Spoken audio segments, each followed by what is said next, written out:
lodare, benedicere, predicare, laudare. Chers amis, bonsoir. Nous écoutons aujourd'hui l'entretien entre Jésus et Nicodème.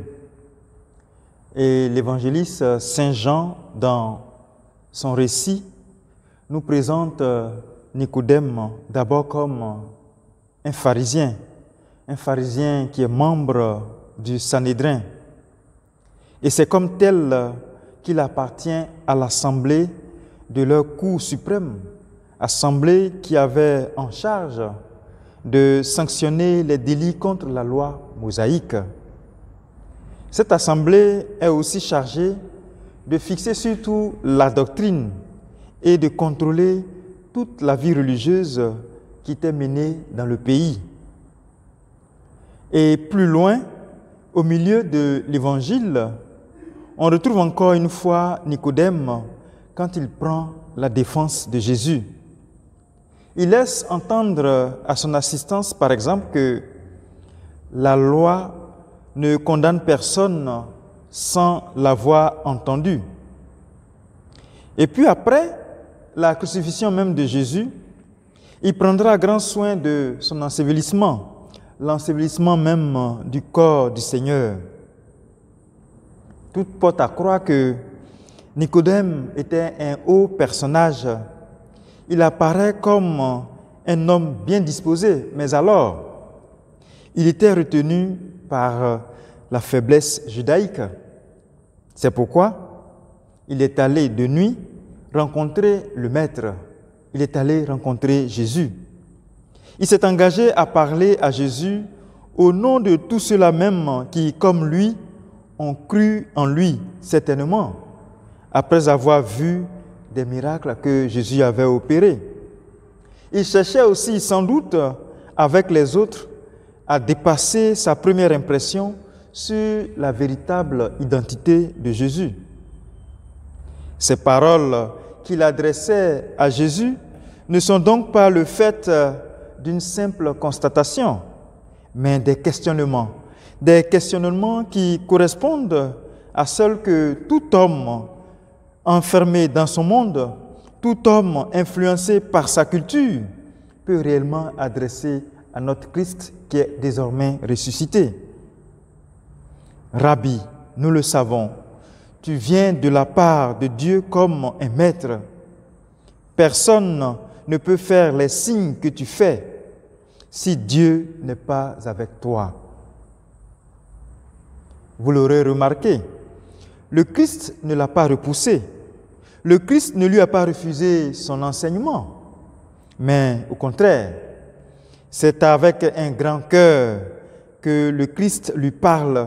Il lui parle en lui ouvrant les yeux à la vérité même de la foi. Et il fait cela au travers des énigmes.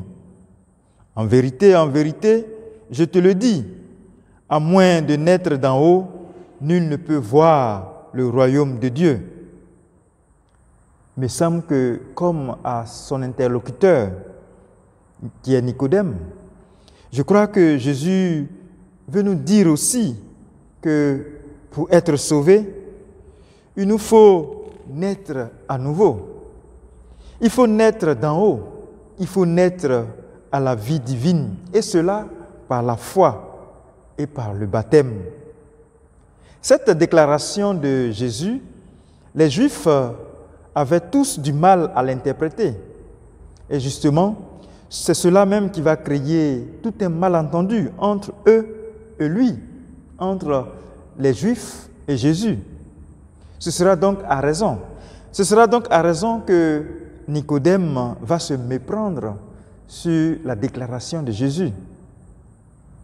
Mais je crois que, à bien regarder, Jésus parlait implicitement de deux choses: la chair et l'esprit. Tout ce qui est de l'ordre du charnel et tout ce qui est de l'ordre du spirituel, voilà ce dont Jésus voudrait parler. L'homme charnel est faible, l'homme charnel est limité et mortel. L'homme qui n'a Dieu que pour les choses charnelles ne peut véritablement entrer dans le royaume de Dieu et avoir la plénitude de la vie. Il faut donc renaître de l'esprit et dans la foi. Car les vrais enfants de Dieu sont ceux-là même qui naissent de Dieu. Ils sont spirituels. Mais l'homme charnel, au contraire, n'a rien de cette filiation divine. C'est une invitation que les textes de ce jour nous adressent. Il nous faut tous renaître d'en haut, c'est-à-dire vivre pleinement dans la sagesse, vivre toutes ces valeurs même que l'Évangile nous préconise, que l'Évangile nous enseigne. Ce sont ces valeurs-là, en les vivant, qui nous donnent de témoigner efficacement de notre Christ qui est à jamais vivant. Puisqu'il en est ainsi, il y a lieu d'accueillir véritablement dans la foi notre Christ en tant qu'il est la parole de vie et vivre ainsi une nouvelle vie de ressuscité. L'action de l'Esprit demeure toujours à nos côtés pour y parvenir véritablement. Que Dieu nous en donne la grâce. Amen.